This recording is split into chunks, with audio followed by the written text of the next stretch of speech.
You all know how the royal family drama unfolded. You know what Harry and Meghan said about William and the rest of the royal family. The royal family lives a life constantly watched by the public's eyes. Because of this, through the years we have all witnessed a royal wedding, a royal coronation, and now a royal rift. It is no secret to most of you, or maybe all of you, how Prince Harry and his wife Meghan caught the public's attention a few years back when they announced that they are stepping down as senior royals and expressed their intent to become financially independent. That was in 2020. It's now 2023, so let's take a look at how being financially independent looks like for the Duke and Duchess of Sussex 3 years later. First, let's talk about the events that led to this decision. Ultimately, the reason the couple stepped back was lack of support and lack of understanding. Before they reached the decision of stepping down, Meghan Markle, Duchess of Sussex, was I just didn't want to be alive anymore. And that was a very clear and real and frightening, constant thought. As can be expected, Harry I went to a very dark place as well, but I wanted to be there for her. However, Harry felt no understanding or support from the royal family. It didn't help matters when there had been conversations about the couple's first child, Archie, before he was even born. He won't be given security. He's not going to be given a title. And also concerns and conversations about how dark his skin might be when he's born. With all of those things happening, the Duke and Duchess of Sussex finally decided to step back from their royal duties in 2020. Harry remained a prince and the couple kept their Duke and Duchess of Sussex titles, but are no longer addressed as His or Her Royal Highness, HRH. Now, more than 3 years after it was announced that Harry and Meghan were no longer working members of the royal family, people are wondering as to where they get their money. A statement from Buckingham Palace said they will no longer receive public funds for royal duties. Stripped of royal funds, people are wondering how Harry and Meghan get by. Did he get something, anything, out of the $100 million left to the royal family by his great-grandmother, the Queen Mother?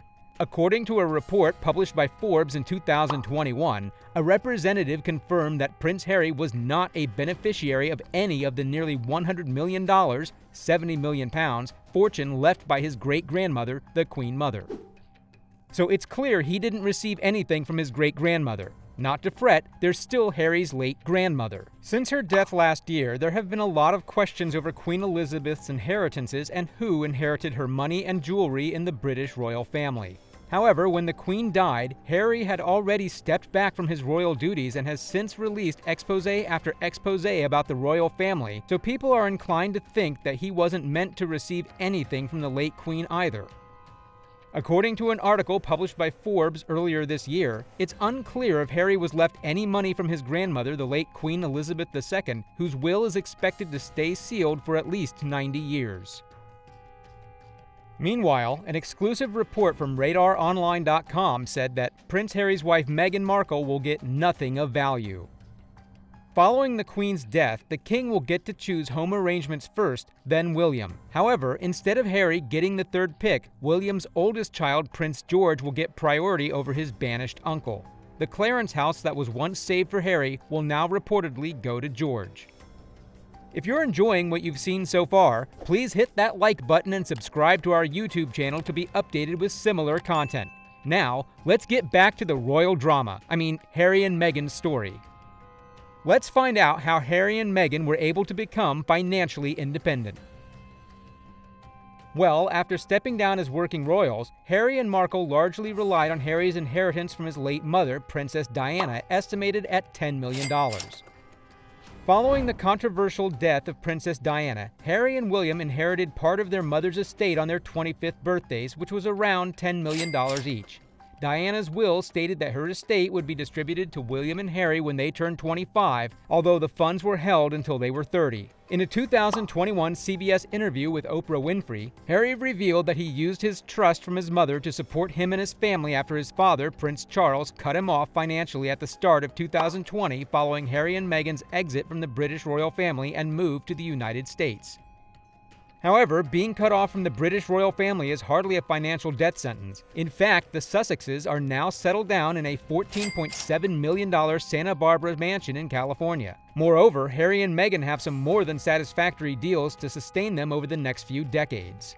In fact, Harry and Meghan have multiple revenue streams. The couple's media company, Archwell Productions, makes various programs for Netflix, an arrangement thought to be worth millions of dollars. This includes the Harry and Meghan documentary series in which the couple talked about life in the royal family.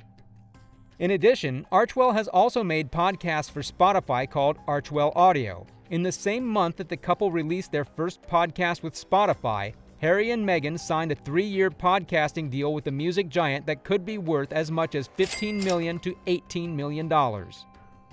That's not all. In addition to the Apple TV Plus series on mental health that Harry will executive produce with Winfrey for an undisclosed sum, the couple signed a $100 million 5-year Netflix deal. However, those multi-million-dollar deals were made in 2021. Unfortunately, those aren't doing great these days.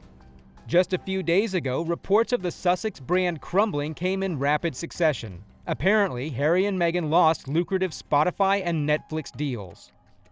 A few days back, Spotify pulled the plug on its $29 million deal with the Sussexes. Spotify's head of podcast innovation and monetization, Bill Simmons, described the two as a pair of grifters. The fucking grifters. That's the podcast we should have launched with them.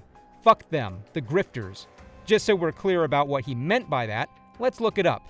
Well, according to Google, a grifter refers to a person who engages in petty or small-scale swindling. Well, actually, I don't know what to say to that. But a lot of people surely have a lot to say about would have this. given her millions of dollars. This was not a happy split. This was, I think Bill Simmons explained it beautifully. Not only that, The very first thing they produced was a very awkward and cringe Christmas special with Tyler Perry and Elton John. overall, here's what people think. They were not impressed with ultimately the product that they got. Meanwhile, Netflix is unlikely to renew the Sussexes' multi-million-dollar contract, believing that the lemon has been fully squeezed. Their tell-all 6-parter Harry and Meghan was the most-watched subscription TV show of 2022, but there are no plans for a follow-up series.